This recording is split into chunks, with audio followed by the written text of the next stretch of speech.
Hey guys, this is Coach Derek, co-host of the Soapboxing Podcast. Man, ever since I found this Anchor app, I tell you, podcasting has become a lot simpler and a lot easier to do. They distribute the podcast over several platforms, and you have to do no work. I tell you, man, if you're interested in doing podcasting, you need to download the Anchor app. That's ANCHOR.FM. You can get started today with the Anchor app and do whatever your heart desires.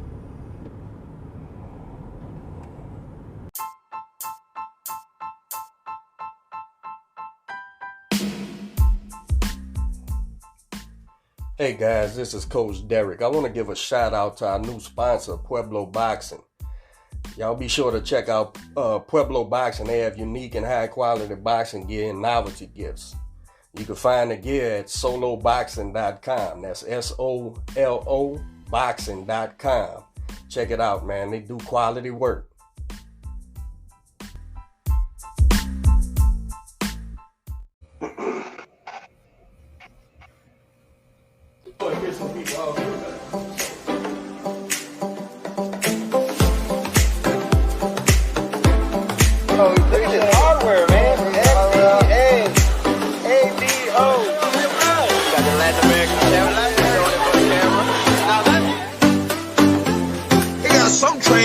Say some fighters say, well, I don't watch videos of the guy fighting. I let the coach watch it. This, hey, man. Guys, one thing we know for sure about Wilder, he hit you clean.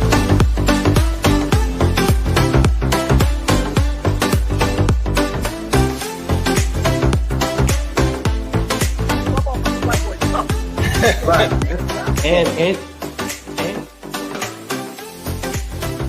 this woman whooped the whole world twice. The whole world. What's the dang deal? Happy Saturday. Welcome to another edition of Soapboxing Podcast. It's your boy Manny Fresh, along with what you got today? The okayest? How do you even say that? Okayest trainer. You said it right, man. The okayest. OTE. Yeah, they tried to say I wasn't no good. I said, I'm the okay as ever. I don't know what you're talking about. Well, it feels good to be back, man. It feels like it's been a minute, huh? What we've been doing? Man, I feel like I've been doing 3 jobs, bro, getting ready for this fight, man. It's so much. I asked my wife to help me out. She said, you're on, buddy. So, man, I've been busy. That's right. We got Quick Draw Randall fighting on the Thriller card this Saturday coming up. Who's that? Jake Paul and who's the other guy? Jake Paul. MMA guy. I didn't know who he was, but it's Askren. He fought in the UFC and stuff, I believe. Yeah, well, so, for me, the main event is Q and Regis. That's the fight. Those are 2 fights I want to see, man. Yeah, you don't want to miss that Regis fight. It's gonna be. I think he's gonna knock this boy silly. Yeah, that dude, he's been on a mission. Go ahead and introduce who we got in today, brother. All right, YouTube, Facebook. We got on 10-time national champion Jewry Rodriguez. Now I've been putting on there the crown jewel because I just like it. Plus my wife is the only black woman I ever seen that's interested in the English people. I come home and she be looking at the English, like on Netflix. Uh-huh. And I said, the crown jewel, man. I said, that's Jewry's name, man. That's a good name. 10-time national champion, 125-pound national champion, right? 10 times, yes, sir. 10 times. Yeah. You a one-time Golden Glove champion, man. You ain't shit. I'm working on number 2, though. We're working on number 2. Yeah, absolutely.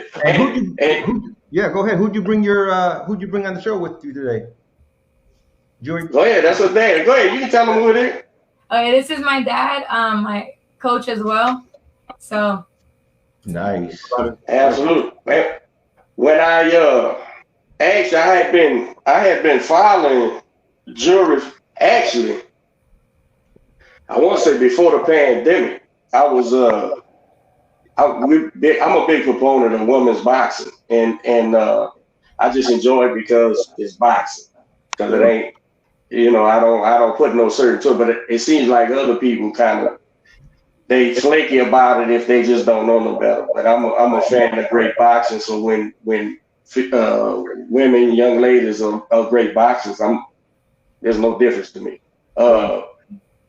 So me and Mike Campbell was talking one day, and I said, man, you know how I push these gals, man. I said, there's so many in the pro ranks and the amateurs, man. I said, I'm trying to pay attention to the young girls, the amateurs. Right. And the first name came out of his mouth was Jewry Rodriguez, man. And I said, well, I know who that is, but I'm not schooled enough. So let me start schooling myself, man.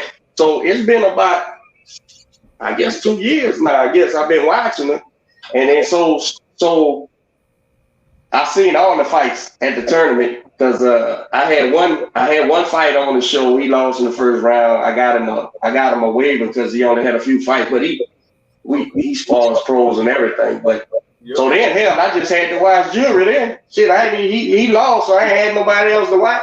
So I was watching every one of the fights, and I'll be damned, man. I was so impressed, and we'll get into it about why, but man, Fresh, I was very impressed, man, with this young lady, man.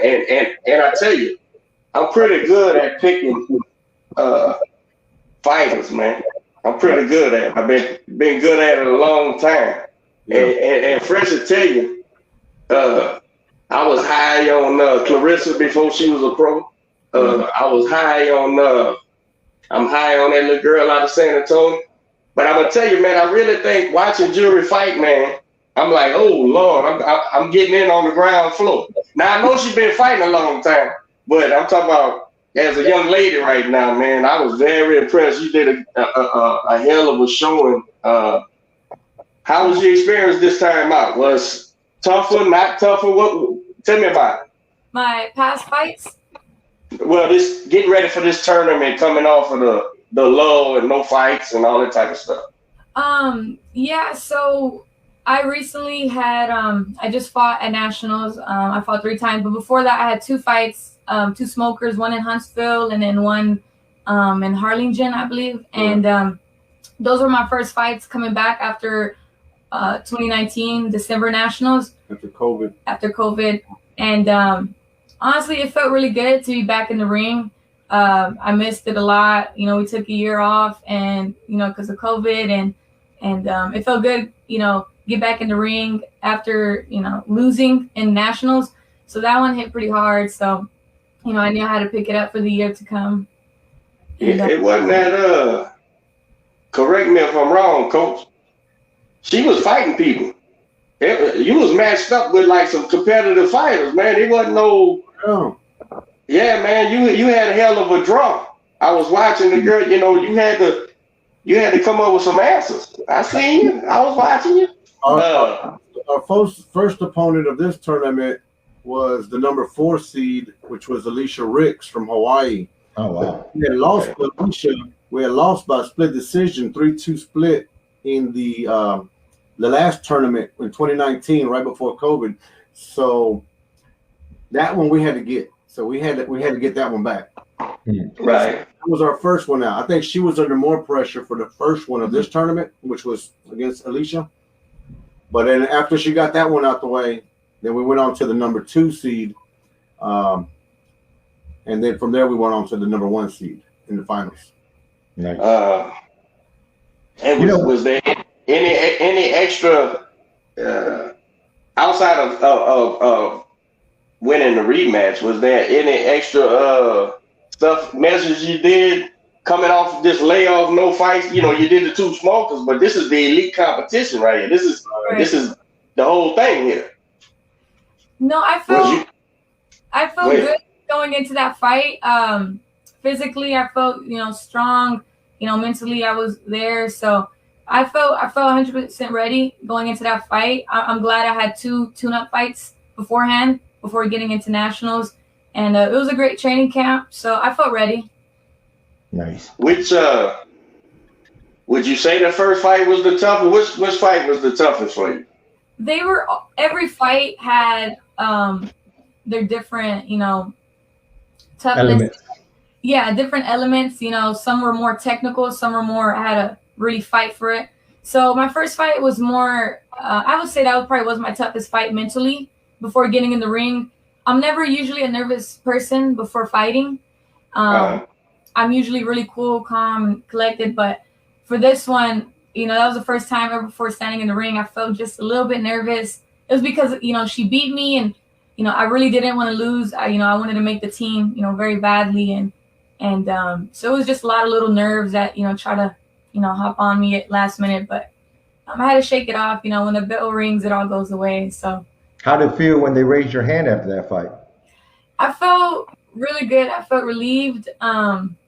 We got the first one out the way.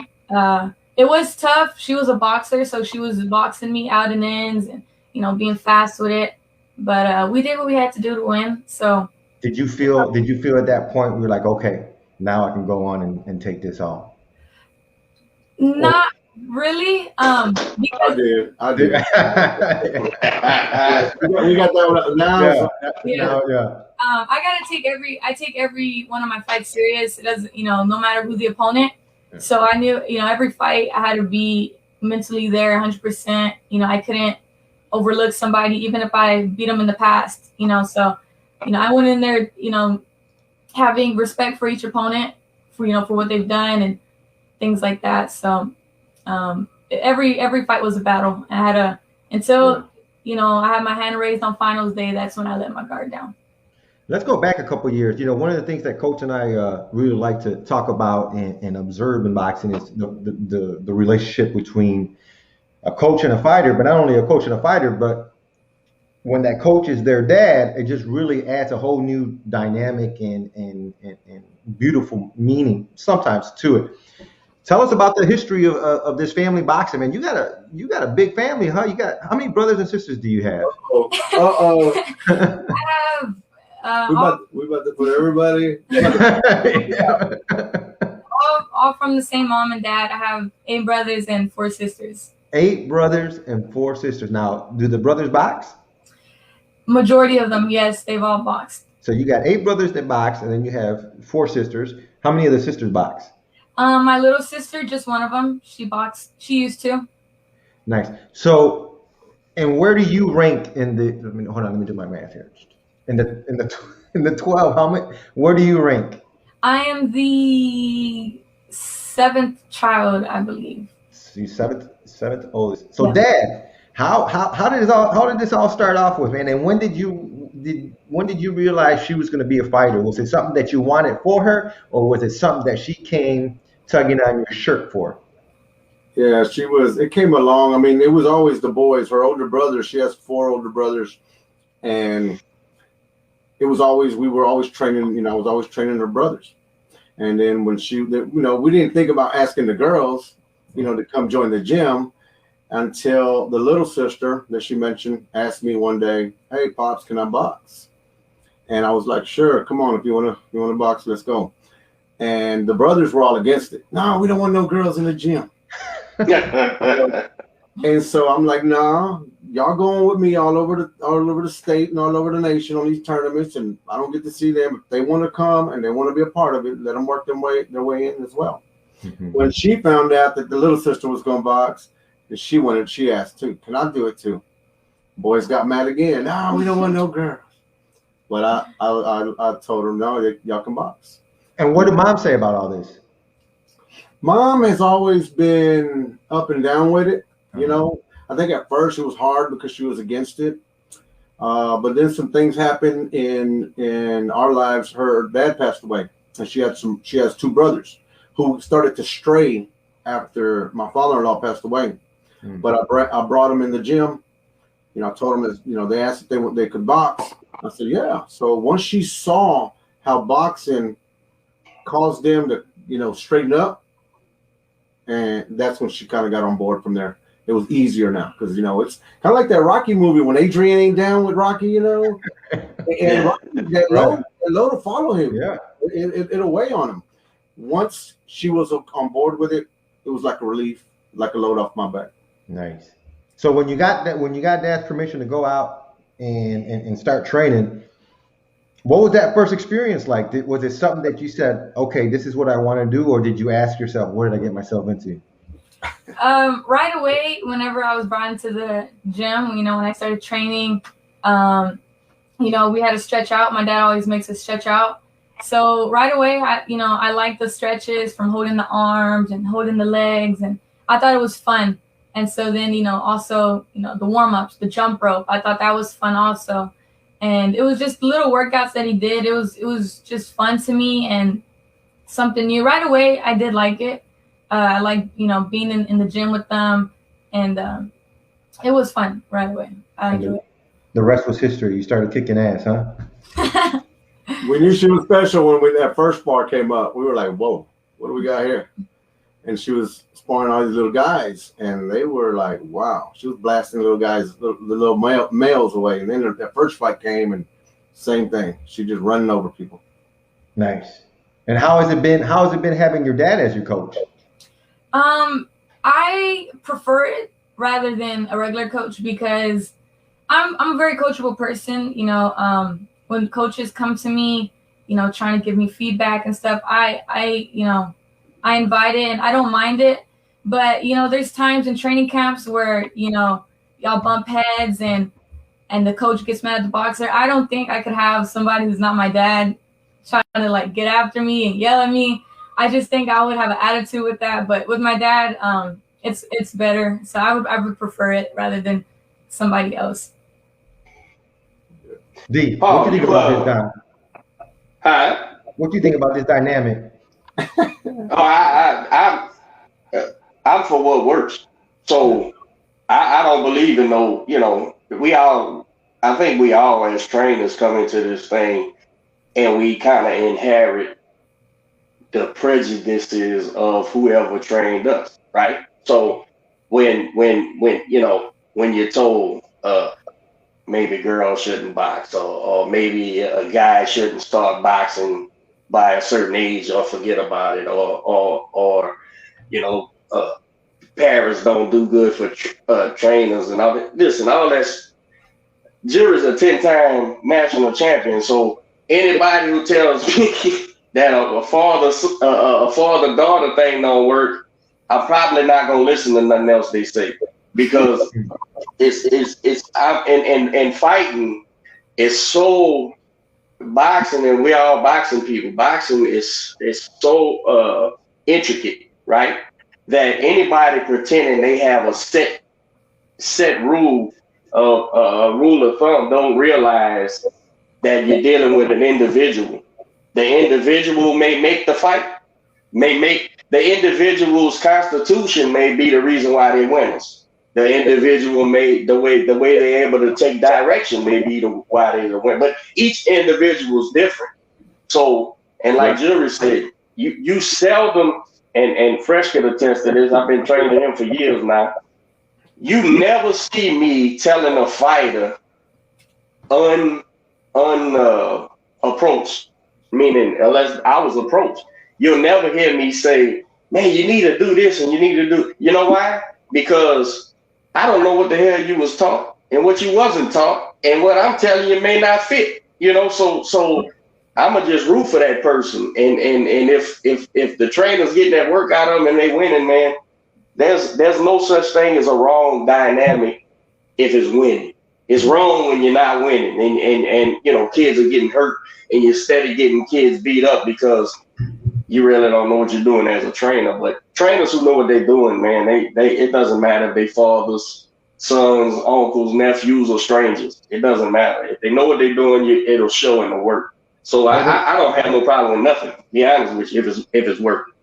They got the 10-time national champion shit seems to be working, huh? Hey, look, man. And I want to ask Paul something. I was telling Paul, I said, man, look, I try to get trainers on here all the time. And outside of my friends, like Bobby and a couple of trainers that are Aaron, outside of them guys, they always tentative.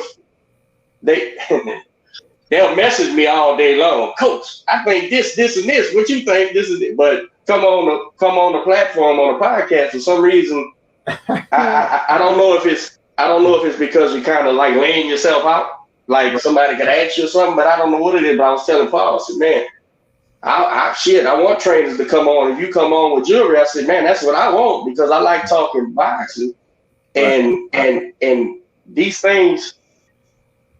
I think that's what it is. People are leery because who knows? Everybody who's got it together can lose in this thing in boxing, right? Oh yeah. It's you're one.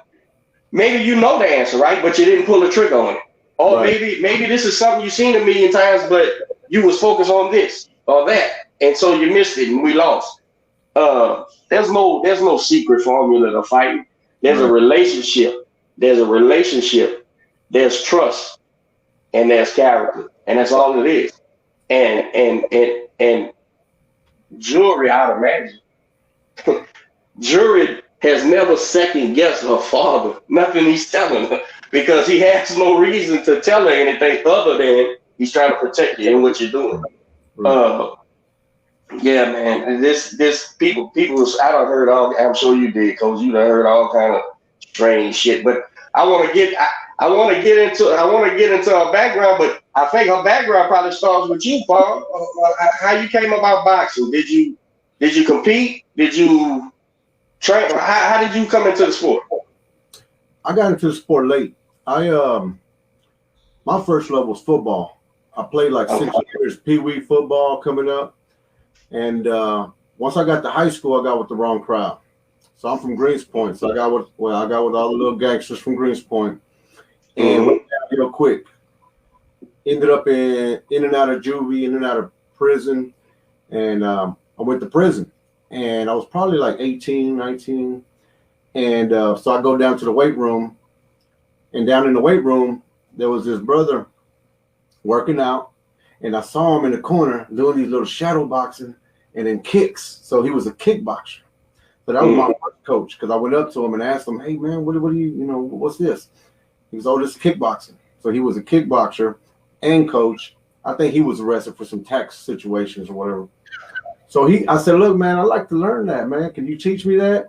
But I don't need to learn all the kicks. I don't care about kicking. I just want to learn my stuff. Throw them hands. I want boxing. And from there, that was it. I fell in love with boxing, and I just started training. And I came out of prison. I found a couple of gyms, Chapa's boxing gym on Cross Timbers back in the day.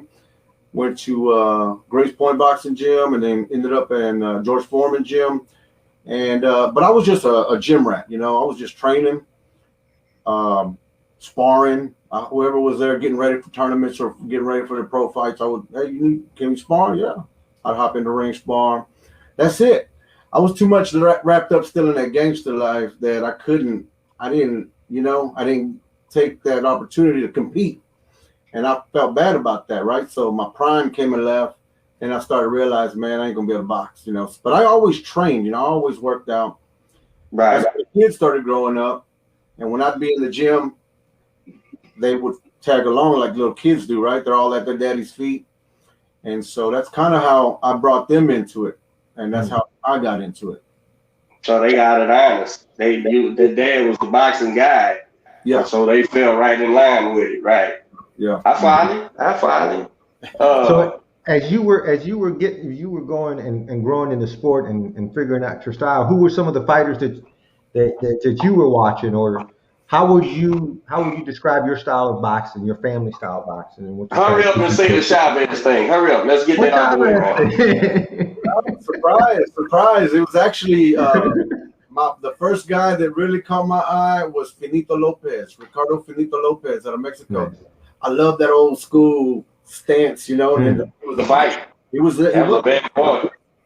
So, and then from there, Oscar De La Hoya, Fernando Vargas, and then Bernard Hopkins, Roy Jones. Those were the guys that I was looking at. I wanted, my style. I got it because I watched those cats. James Toney, boxers, but they can be aggressive too. How old are you, Paul? How old are you? 47. Okay, yeah, we the same group. You naming guys I was admiring too. I'm 44, but yeah, same watching the same guys. Absolutely.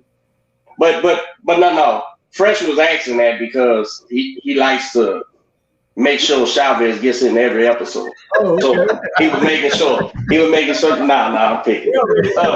We already know Chavez is the legend. Yeah, Right. he's the greatest Mexican fighter. I'll still watch. I'll still study him because you got to be smart to get in. He's brilliant. And not eat them jabs all the time. So I'll watch him. He's brilliant. But yeah, don't he got a fight coming up? Chavez Senior. Yeah, I think he's fighting. Is he still fighting Roberto Duran? As far as I know, they still gonna do that. They still gonna do that exhibition. No, Camacho Jr. He's fighting Camacho Jr. That's right. I heard about that happening or something.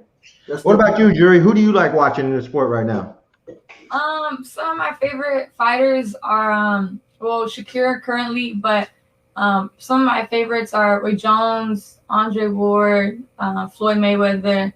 I love that slick style of boxing. You like hit and don't get hit. That's the style that I favor. You know, you are from Houston, Texas, and you know we have a special guest a special friend of the show, Marlene Esparza. She's from Houston as well, and she's been one who's really paved the way for women boxing, especially Hispanic women boxers. Does she play an influence on your career and what you want to do? Oh, of course.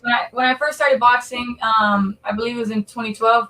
She was one of the females that I looked up to, always looked up to, and always favored her a lot. I like to see her fight. I remember the first time I saw her fight was 2014 National Pals. I remember seeing her going against Jenny Fuchs, and she beat Jenny. And I was always watching them, and there was just the girls that I would look up to, her, Christina, Clarissa, and so we'd always watch her. And so as we got older, we always thought of us sparring Marlene. That was always in the back of our heads. we always want to spar her. But my dad would always be like, just wait until you're a little older. I don't want to throw you in there and you just, you just really survive it, Now, has this happened yet? We're sparring partners. We've been sparring partners for about a year or two.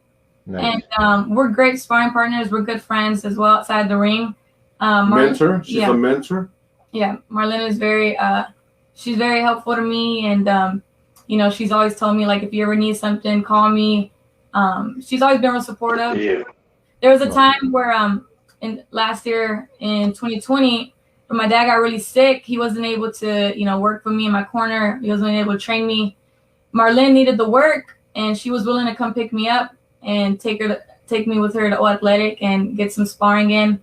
And she was willing to, take me to the gym, have her coach work with me. She was real supportive. So Marlene's one of, my good friend of mine and one of my best sparring partners. So she's played a huge role in my boxing game. She helped me bring my boxing game up with her style, working with her.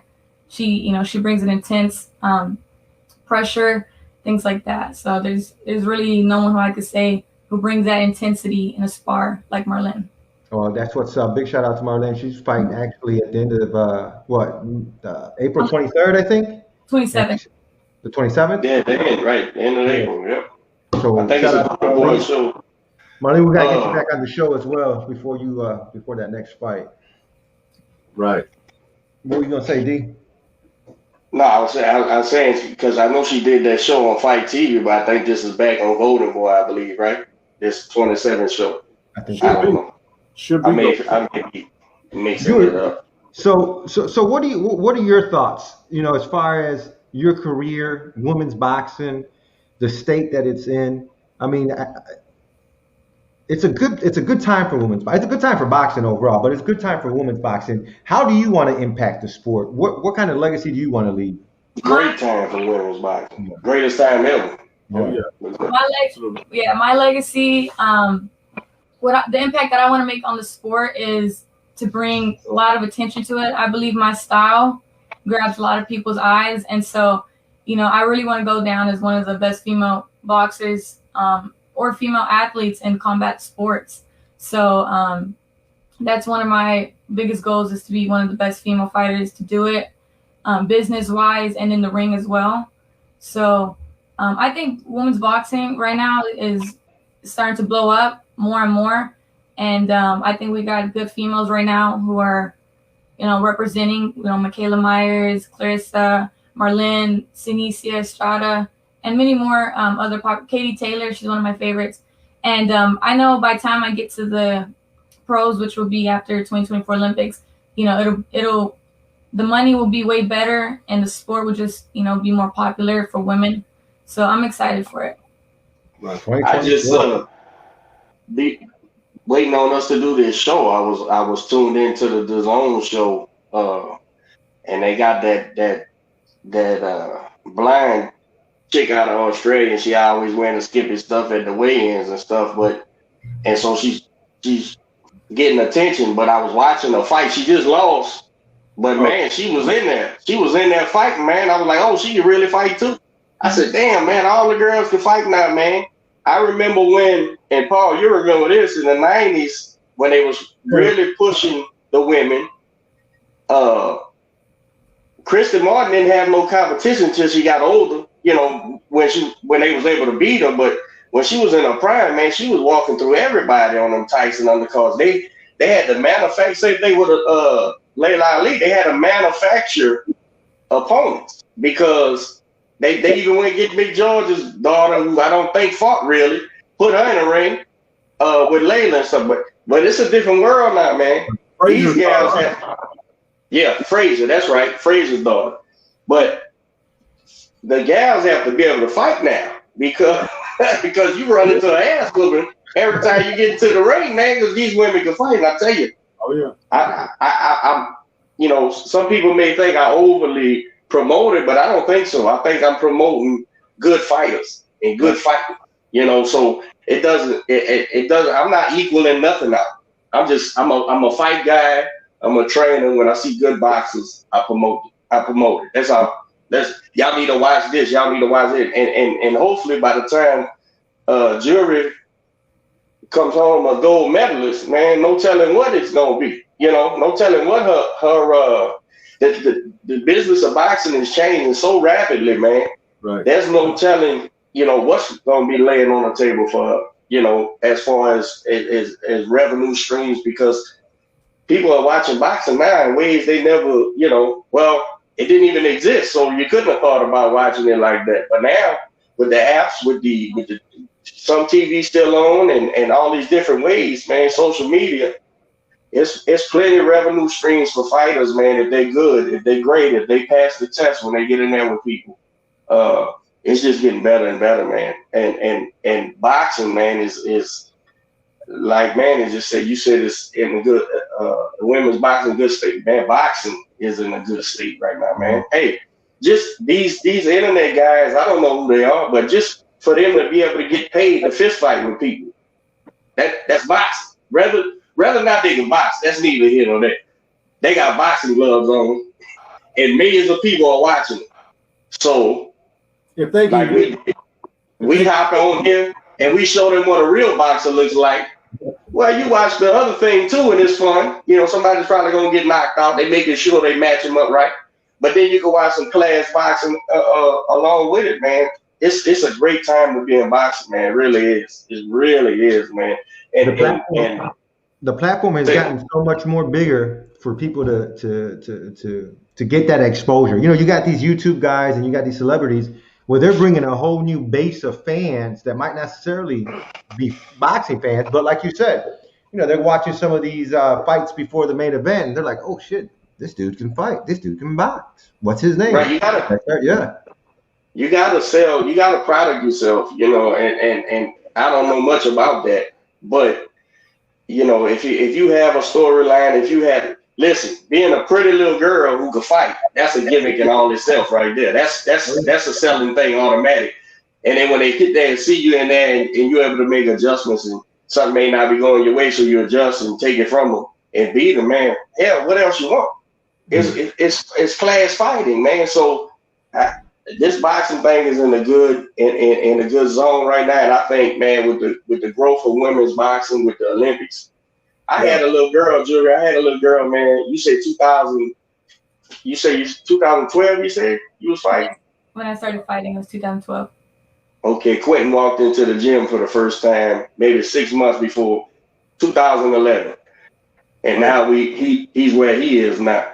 But I met him because I was training his little sister-in-law, right? In 2010, 2011. And there was the girls wasn't in the Olympics and stuff. You know, it was hard for me to get her fights. We went to, true story, I took her to New Orleans to get a fight, amateur fight, just an amateur fight. And she beat up this little girl, and unbeknownst to me, after we left, my cousin, who was part of the show, he had to fight her daddy because he said he brought in a ringer, and and he brought in a girl to beat his girl up. No, man, it was in the infant stage, you know, and we building boxes over here because girls can fight. Y'all think girls can't fight? Girls can fight, man. And if you're not supposed to be in there with them, you in trouble. You in trouble. I promise you, Jewry beats up on boys. Don't say their names, baby. Don't say their names. I promise you, she beats up on boys. That's just what it is, man. And so the boxing is growing, and the women's boxing is growing. Everything's growing. But the way you're dominating amateur boxing, man, man, you do this Olympic thing, girl. It's it's gonna be on, and I'm gonna be right there buying a t-shirt. Hey, let's talk about that. How is sparring been going for you? Do you find a lot of female sparring, or do you find yourself working with a lot of the boys? Sparring is great. There's great work in Houston. You know, we got Futures when she is in town, Marlene, Melissa Parker, who's a pro right now. She does a little bit of MMA. So I get great southpaw and orthodox sparring. I used to spar a lot of boys when I first started boxing, but once the boys hit that certain age where their power starts coming in, we kind of shied away from them because, you know, their power was just on a different level. Yeah. And so my dad, we started sparring females. But here and there, I will get some work in with some guys, with some boys who are probably my weight or a little lighter than me. Put some big 18-ounce gloves on. Well, it's gotta be fair. It's gotta be fair. It's got to be fair, so, right. Yeah, that makes sense. Coach Rodriguez, man, how would you describe Jewry as a fighter? How proud? What are your thoughts? Give us your thoughts on her as a fighter. Like, she reminds me of what I could have been, what I should have been. Like, but in the female version, like my boy tells me all the time, my oldest son, Anthony, you know, he's like, man, Jewry's like Pops, like, what Pops would have been or Pops would have wanted, you know, that's Jewry. And so I'm very proud of her, of course. You know, I think I know I'm her dad, so it's easy to get you know, caught up in the my daughter's the best type, you know, but you know, I kind of try to look at it truthfully, you know, and truthfully she's got to be one of the best. I really think she's our gold medalist for 2024. I'm very go ahead. I wanted to ask two follow-up questions. One, what are you most proud of that you see she brings to the ring, a strength? And what's something that you feel, all right, she gets this from me and it needs to change? Most proud of worked on. There's a lot of little things. Like she never ceases to amaze me. You know, sometimes, like I'm a dad, right? And sometimes your kids will do something. I don't know if y'all have ever felt this, but there's a certain, like this little tickle in your stomach you'll get. Like when I'm sitting there chilling, watching a spar, she does this little move, and I'm like, whoa, you know, I try to hold it in, you know, but there's a lot of little things. I think some of the most things I'm proud of is her outside of the ring, you know, things that she does outside the ring. She taught herself how to play the guitar. She does a lot of praise and worship music. I think that's one of our little secrets, you know, of why she's so good, because I think the praise and the worship to God, it makes anybody better. And she put herself through school too. I mean, she was supposed to graduate this year, but she took online classes? I did online homeschooling and graduated in the 11th grade. So she was able to graduate when she should have been, finishing the 11th grade. She finished high school. So, and just the way she is with her brothers and sisters, I mean, she's there's a lot of little things, but yeah. So those are the things I'm proud of her for. Not just her performance, in, in the ring and stuff, but there's a lot of things outside the ring. Good deal. What were you gonna say, D? Let me preface this with I'm seldom ever wrong. So let's go ahead and say that. Everyone stand back before we get I have, and this is for Jewry to let her know what I think about a person watching a fight and don't know. Coach Powell, I seen, because when I was asking her to be on the show, of course she was saying connect with my dad and stuff.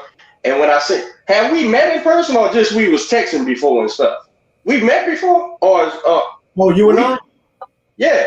Yeah, we've been texting, sparring. I think we was trying to get some sparring a few years back. Okay. Because I told her, I said, nah, I think I know your dad, man. We was talking about sparring and everything. But there's a thing I do, man, and I teach it to my fighters, and I get them to know the certain things, right? And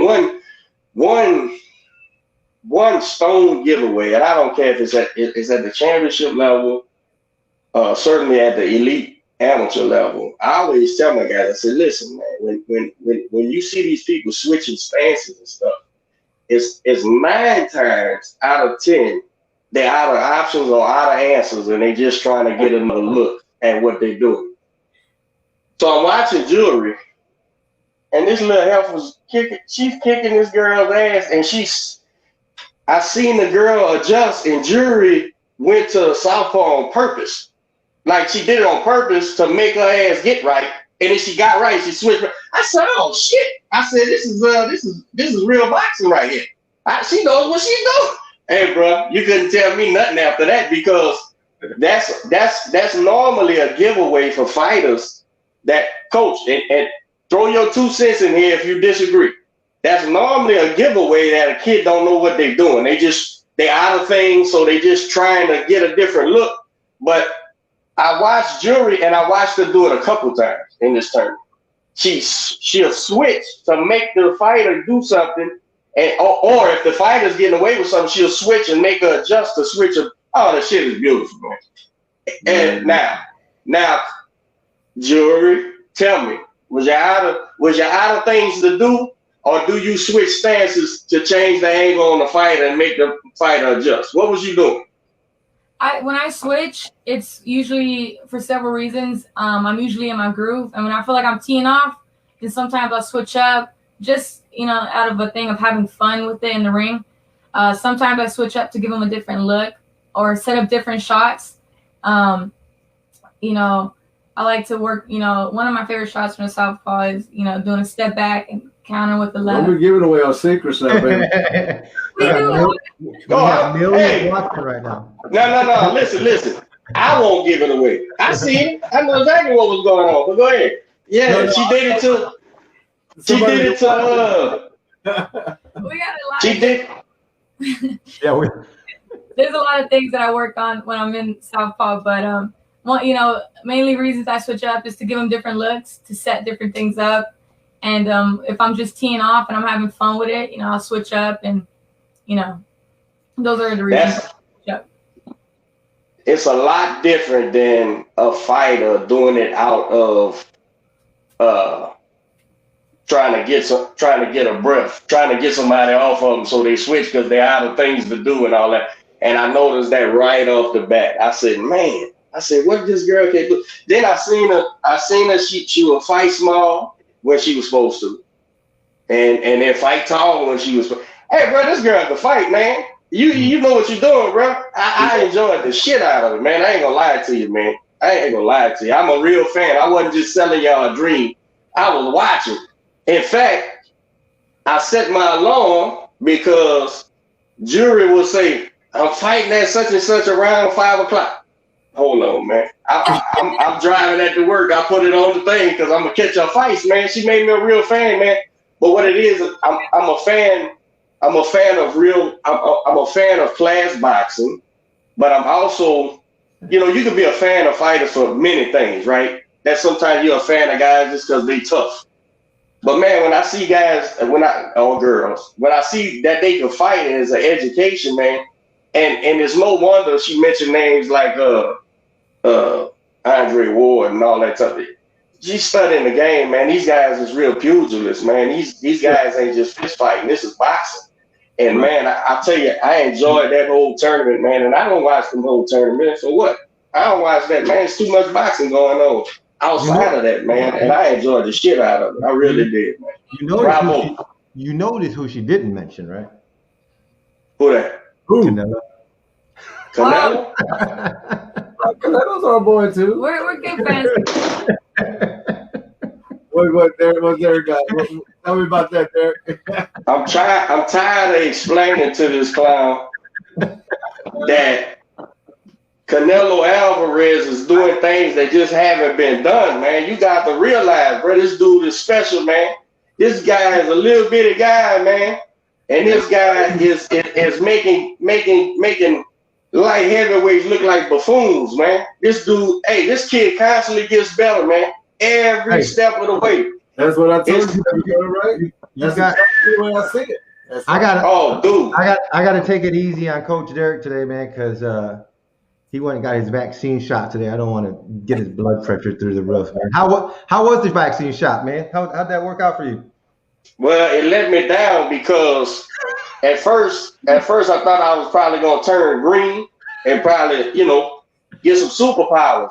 But man, I sat there for like 15 minutes, man. I didn't have no X-ray vision or nothing, man. Nothing. I'm just regular. You should have got the same shot Canelo got. And so okay. No, it was nothing, man. I went down there to NRG. It was the Johnson & Johnson one shot. It felt like a regular shot and went on about my business, man. So Jewry, you've been taking the week off, man. That it's well earned. What is what's the plan for the rest of the year? What you got going on? So because I won the last tournament, that earned me a spot on the USA team, and so now on May 10th, I think I'm going to be going out to camp, I think in California with the USA team, getting ready for the Pan American Games, which is, I have to qualify first in June. And once I qualify and I end up like in the top 8, then I would qualify for the Pan American Games, which is in September. And the Pan American Games is a very huge tournament for amateur athletes. I believe it's the second important tournament after the Olympics. Mm-hmm. So it's a very, very big thing for me right now coming up. So basically, it's going to camp with the team, and then from there, it's going to Colombia for the qualifiers. In September, going back to Colombia for the Pan American Games. Well, you know what? I just want to. I really want to give you your props for going ahead and getting the school out the way, graduating. Putting that behind you though, so you can focus on this, man. That shows a level of wisdom, right? That you just you can't be taught that. So good deal, man. You're gonna have a very busy, successful year for sure. And you got to keep us posted. Keep posting your fights, and keep making fans. Are you ready for this traveling, baby girl? Because you finna see the world, man. This is awesome. This is awesome. I'm very grateful to be given the opportunity to travel out the country. This has always been the ultimate goal for me and my dad. We've always talked about how we're gonna fight when we go international. It's always been something that's been brought up in camps, and so finally to be given this opportunity, we're so thankful and grateful, I'm excited. I personally am a homebody. I don't like being far from home for long. When I go to tournaments, I start dreading the last few days. I just want to go home.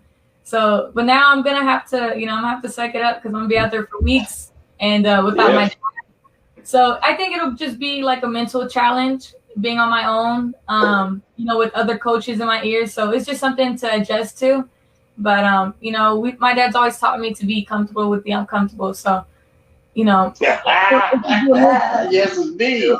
Hey, Coach, what What about you, bro, man? Your daughter's gonna be hitting the world, man. You gonna have to adjust too, man. What you think? You excited? What you think, man? Well, we've always talked about it, so we know what's coming. I say it so that when it comes to pass, she already knows. Like, she knows what to expect. We try to go over it all the time. We try to talk about, man, what's it gonna be like when you get over there to Columbia? What's it gonna be like when you get in the Pan American game? What's it gonna be like?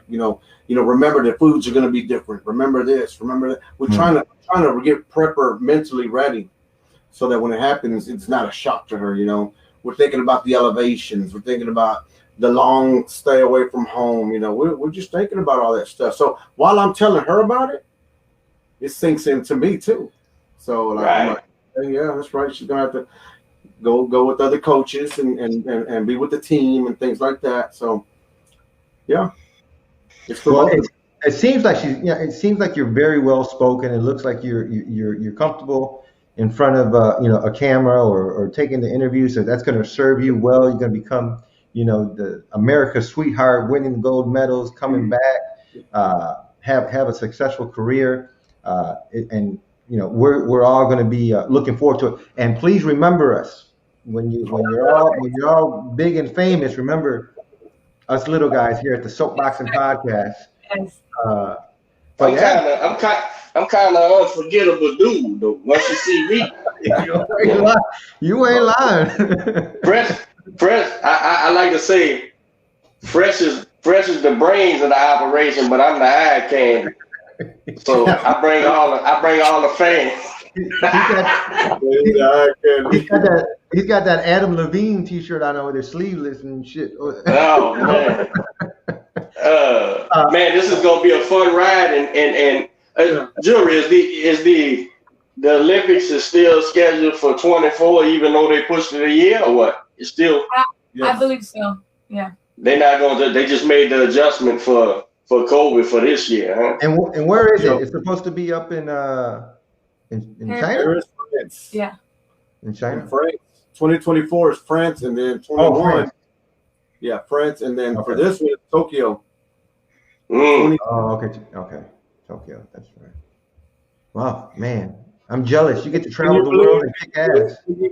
We're so like we can't believe France, Paris. So we're looking forward to that. That's gonna be nice. Yeah, man. That's gonna be great. We still got a lot of work to do. We ain't gonna put the how do they say it? Put the carriage before the horse. We got things to do first, step by step, one day at a time, year by year. We got to earn it. I always say, man, and I didn't invent this. Somebody told me, I can't remember. It might have been Coach Hyman. I don't know. I've been around him some years now. Well, but somebody said, Coach Hyman, huh, Coach? Coach Hyman, huh? Martinez? Yeah. But I forget where I learned it from, but I believe in it 100%. Pay close attention to the little things, man, and don't give the big things no time. The big things can overwhelm you. Listen, I tell my fighters, look, man, our opponent. Look, once we put our eyes on him, once we did the work, he's just necessary. We just need him in order to perform. Don't give him no attention. It's the same thing. I think your fighters focus on, like you said, your strength, staying hydrated, doing your work in the gym. That everybody you come across, they're just a necessary. You can't have a fight if you don't have an opponent, right? You give them too much. You give them too much credit, then all of a sudden you forget. You forget how to win fights, and you win fights by doing exactly what you've been doing for years, and stick to it, and pay attention to the little things. I kind of tell her the same thing. We can only control ourselves. Like everybody got to control their own. Everybody got to handle their own business. As long as we handle their own business right here, we keeping it here. We're doing what we're supposed to. They got to do what they're supposed to. And then when we meet the opponents, it's see who's the best. We'll dab them off at the end when we kick their ass.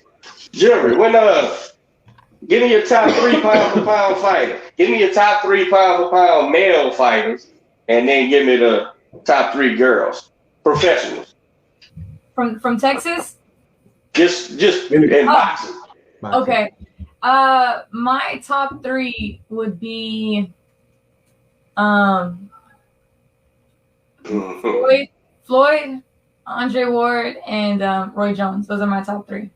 And for go ahead. No, I was gonna say give me top 3. Give me top 3 active as well.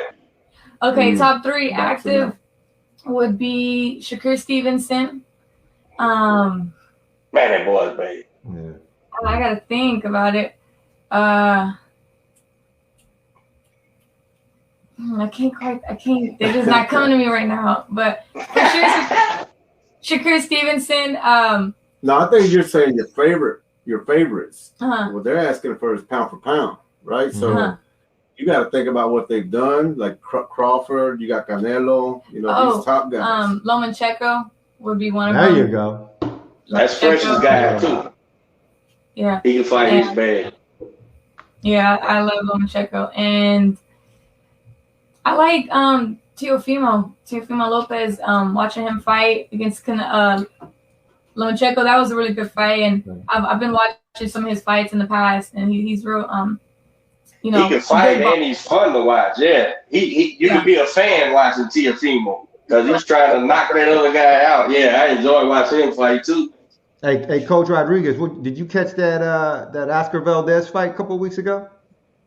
No, I didn't. Oh man, you gotta go back. You gotta go back and catch that, burner, bro. Woo, Burchell, and because Shakur, speaking of Shakur wants all them boys, man. Right. And Shakur, Burchell, and I think they should do it again. Me personally, I think a beautiful fight. Fireworks, man. It was a knockdown. Oh, it was fun to watch, man. Man. All right.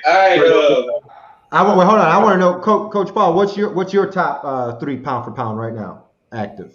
I'm gonna have to say Canelo number 1. 3. Oh, my bad. Bud number 2. Bud Terrence number 2. Number 3. I can't really say number 3 right now. What do y'all think? They could go to anybody. I'm the same way. I'm Canelo, Bud. Then I do the 5. Canelo, Bud, Fury, Earl Spence, and probably Teofimo. And in the second half, you got Lomachenko. You got all them in the top 10. You know. Yeah. You got all them guys. I'll probably say Fury number 3. That's where I'm at, bro. That's where I'm at. Bud is number 1. Bud number 1. Canelo number 2. Tyson, Earl, and Themo. Those are my top 5. All right, Jewry. Let me get them. Let me get the 3 top girls in the game right now. Professionals. Number 1, I gotta say Katie Taylor. Gotta say Taylor. Number 2, Clarissa, and number 3, I would say Sinicia Estrada. Man, she's good, man. I was sleeping on her, man. Damn, she's good, man. I was watching her the other day. Then she just win a world title. She beat this young she beat this Mexican gal who's been a champ like for 11 years, 11 defenses or something. You know what I'm talking about? She can fight too. I'm just forgetting her name. Man, Sanisa shined on her, man. Yeah. She shined on in Puerto Rico, man. And the other girl was trying to win. She could really fight. Sanisa Estrada, I mean, I guess she's getting her props too, but man, I was sleeping on her. I was tripping, man. Because I don't know if I just ain't seen enough of her because she didn't have wasn't being publicized, I guess. I don't know. Hey, you know who else is bad, man? That Serrano girl, man. She fought on that card with Sanisa, I think. She's like Puerto Rican, right? She's a Puerto Rican. Yeah, they fought in Puerto Rico. Man, she's bad. She beat somebody. And Amanda Serrano. Amanda Serrano, yeah. And I'm gonna tell you something I just watched just now. The GOAT, that girl, the only girl got a win over Clarissa, that English girl. Right. Savannah Marshall and You know, Fury's uncle is her trainer. Peter Fury is Savannah Marshall. He got Savannah Marshall. She just smashed the girl in one round. But I seen enough of her just now, just before we got on live. Man, she can fight. That's a real. Oh man, I'm excited, man. I see her and Clarissa. We got to have this one. I think I just saw something that Clarissa was trying to get a match with her. She was telling Eddie Hearn, because I think Eddie Hearn had something to do with it, but she was telling him, go on and make that money, man. Let's go on the zone, because you know she can go on any platform. Yeah. Clarissa, she'll fight. You know, she ain't tied to a network, so she can go on the zone. She can go on everybody, man. And I think that's a real fight. Savannah Martin. And think about it. Clarissa Shield won everything you can win a couple times, and the only girl that beat her ever. And I didn't ever see the fight, so I don't know if it was close or not. I don't know. She just become a world champion, I think. Or she had some kind of strap on, coach. I just seen it on the zone, man. Yeah, man. The women's got a deep division, man. Women's blowing up, man. It's blowing up big time. Oh yeah, bro. Oh yeah, man. Oh yeah. I mean, it kind of reminds me. Remember when they talked about the men when Ali Frazier won? Remember Ali was telling Frazier, man, we're gonna get paid $1 million. $1 million is unheard of as for your purses back then. Oh yeah. Oh yeah. And then here comes Floyd. Here comes Floyd when he did that Pacquiao. If I'm not mistaken, Floyd, how much did he get? $100 million. Something ridiculous. Then here come the females now. Who's the first female to break $1 million purse? Katie Taylor. So the purse for females is kind of playing catch up to the men, but it's getting better for the females. Katie Taylor can fight too. I don't know why. She's an average girl, huh? She's the average girl. She's fighting in England, but she's the truth too, man. She's bad. Did she win? Is she a gold medalist? She's a medalist. Huh? Mm-hmm. Yeah, she's bad, man. Man, I'm telling you, the women's division. By the time Jewry makes it through the Olympics and everything, no telling where this is gonna be, man. No telling. And 4 year coach, tell her 4 years is nothing, man. Gonna go like that. I forgot 4 years yesterday. We got it. Man. Yeah, I tell her all the time. It's gonna go like that. Yeah, my advice would be, like I said, just enjoy it, baby. Just when you go to these places, focus on your training, of course. You know, the biggest. But enjoy it, like the culture and stuff. Whatever they let y'all do, let you see and all that, man, just enjoy it. Oh, yeah. Don't rush it. Don't do none of that, man. Life's going to come. Life's going to come regardless, man. I would enjoy all that stuff on the way to making. Living every moment. On the way to making history, man. Hell yeah. Right. And document it if you can. Oh, yeah. Absolutely. Kids always taking them pictures because they document everything they do. Yeah. Well, I tell you what, I appreciate you coming on, and hopefully you guys know, both of y'all know I'm a real fan. I ain't just selling smoke, man. I'm watching. I'm really watching. I'm really rooting for you. So, man, we're gonna be following you from now on too. Why don't you tell everyone where they can follow you at? In my social media, I have Instagram. You can follow me at Jewry Rodriguez. So JEWRY Rodriguez, 2 Z's. So there you go.